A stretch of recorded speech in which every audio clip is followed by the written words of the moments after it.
Okay guys, may ma-share lang ako sa inyo. So, tungkol dito sa Samsung A70 na ginagawa natin.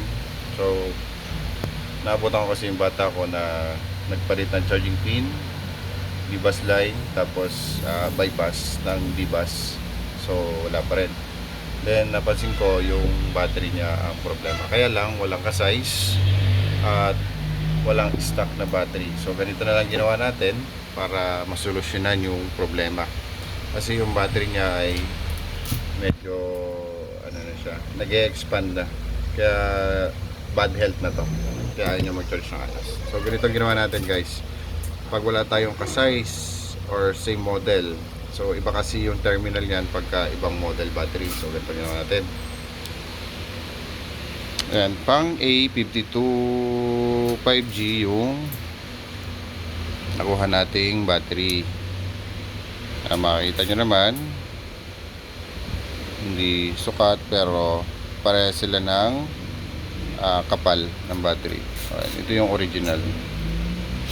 Tapos, ang ginawa natin, tinanggal natin si BMS. Ayan. Siyempre, huwag kayong gagamit ng panghinang para hindi masira yung BMS. Gumamit tayo nito guys. So, ayan.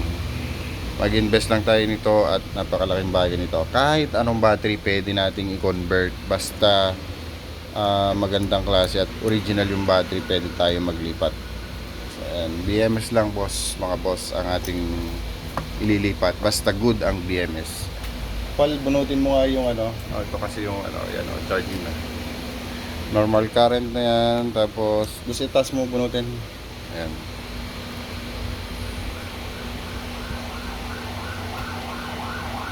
Yun. Nagkakarga na yan ng normal 8% na. Kanina ay 2% lang. Normal. Yan, normal charge na yan. Okay, good. Yun, ma-share ko lang sa inyo.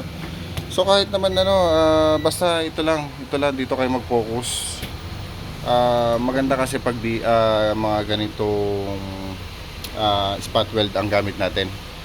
Hindi masisira kasi yung BMS. Kasi ito pag na-overheat nyo sa soldering iron, pwedeng pumutok kasi yung BMS IC nya. Kaya yun, mura lang naman to, nasa 1,000 plus. Yun lang.